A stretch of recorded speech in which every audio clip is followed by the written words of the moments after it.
स्वागत है आपका हमारे YouTube चैनल ई कंटेंट हिंदी पर। और आज हम पढ़ने जा रहे हैं 10वीं कक्षा के लिए NCERT द्वारा प्रकाशित पुस्तक क्षितिज भाग 2 पाठ संख्या 6 नागार्जुन द्वारा रचित कविता यह दंतुरित मुस्कान का प्रश्न उत्तर। साथ ही साथ हम ये भी देखेंगे कि जैक बोर्ड परीक्षा में पिछले 10 वर्षों में इनमें से कौन कौन से प्रश्न पूछे गए हैं।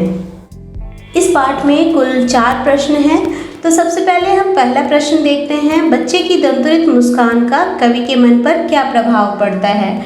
यह प्रश्न 2016 की एनुअल परीक्षा में पूछा जा चुका है। बच्चे की निश्चलता और पिता के वात्सल्य के कारण बच्चे की दंतुरित मुस्कान का कवि के मन पर निम्नलिखित प्रभाव पड़ता है। और अब इसके बाद हम पॉइंट में सारी बातों को लिखेंगे एक एक करके। पहला, कवि का मन प्रसन्न हो जाता है। दूसरा, कवि के उदास श्रांत मन में जान आ जाती है। तीसरा, उन्हें लगता है मानो उनकी झोपड़ी में कमल खिल गया हो। चौथा, पत्थर जैसे हृदय से प्रेम की धारा उमड़ गई हो। पांचवा, बांस या बबूल के पेड़ से शेफालिका के फूल झड़ने लगे हों। प्रश्न संख्या 2, बच्चे की मुस्कान और एक बड़े की मुस्कान में क्या अंतर है। यह प्रश्न कई बार परीक्षाओं में आ चुका है, इसीलिए एक तरह से इसे हम महत्वपूर्ण प्रश्न कह सकते हैं। 2009, 2011 और 2019 की परीक्षा में ये प्रश्न आ चुके हैं। बच्चे की मुस्कान सरल, निश्चल, भोली और निष्काम होती है। उसमें कोई स्वार्थ नहीं होता, वह सहज स्वाभाविक होती है। बड़ों की मुस्कान कुटिल, अर्थपूर्ण, सोची समझी, सकाम और स्वार्थ होती है। वे तभी मुस्कुराते हैं जबकि सामने वाले में कोई रुचि रखते हो। वे अपनी मुस्कान को माप तोलकर, कोई उद्देश्य पूरा करने के लिए, किसी को महत्व देने के लिए घटाते बढ़ाते हैं। बड़ों की मुस्कान उनके मन की स्वाभाविक गति न होकर लोक व्यवहार का अंग होती है। प्रश्न संख्या 3, कवि ने बच्चे की मुस्कान के सौंदर्य को किन किन बिंबों के माध्यम से व्यक्त किया है। उत्तर, कवि ने बच्चों की मुस्कान के सौंदर्य को निम्नलिखित बिंबों के माध्यम से व्यक्त किया है।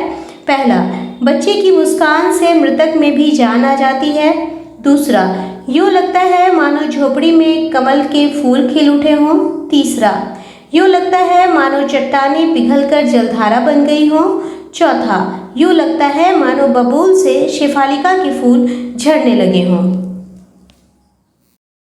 प्रश्न संख्या 4, भाव स्पष्ट कीजिए। इसमें 2 पंक्तियां दी गई हैं और दोनों के ही भाव स्पष्ट करने हैं। पहली पंक्ति है, छोड़कर तालाब मेरी झोपड़ी में खिल रहे जलजात। नन्हे शिशु का धूल धूसरित शरीर देखकर कवि को लगता है मानो उसकी झोपड़ी में कमल खिल उठे हों। कीचड़ में खिले फूल की भांति ही उस बच्चे का मुख प्रसन्न और सुंदर लग रहा है। यह देखकर कवि के मन में उल्लास का भाव जगता है। दूसरी पंक्ति उत्तर ख, छू गया तुमसे कि झड़ने लग पड़े शेफालिका के फूल, बांस था कि बबूल।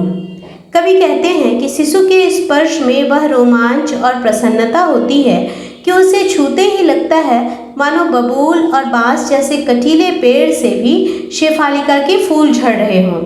शिशु के छूने मात्र से रूखे और कठोर लोग भी सरसता का अनुभव करने लगते हैं। आशा है अब आप इस पाठ को अच्छी तरह समझ गए होंगे और यहाँ बताए गए उत्तरों के आधार पर आप स्वयं का उत्तर भी लिख सकते हैं। इन उत्तरों को अगर आप चाहते हैं कि ये लिखित रूप में आपको मिले तो आप हमारे वेबसाइट www.econtenthindi.org पर जाएं। वहाँ PDF फॉर्म में ये सारे प्रश्न उत्तर के साथ उपलब्ध हैं। धन्यवाद।